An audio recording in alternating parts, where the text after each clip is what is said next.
Ibinahagi ng Kapusong News anchor na si Arnold Clavio ang huling screenshot ng pag-uusap nila ng yumaong dating GMA Network sports analyst Chino Trinidad.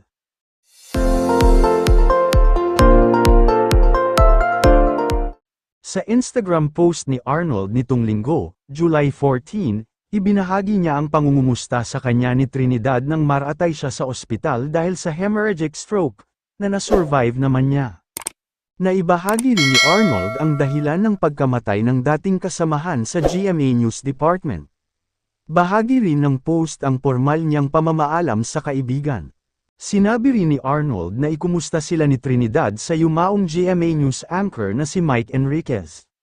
Wala na Chino Trinidad, ayon sa ilang kaibigan, mga alas 11 kagabi sa Newport Resorts World, nag-collapse si Chino, dinala siya sa San Juan de Dios, massive heart attack na, may scheduled check-up siya kay Dr. Tony Leachon this July 17, hindi na umabot, he was supposed to turn 57 this month.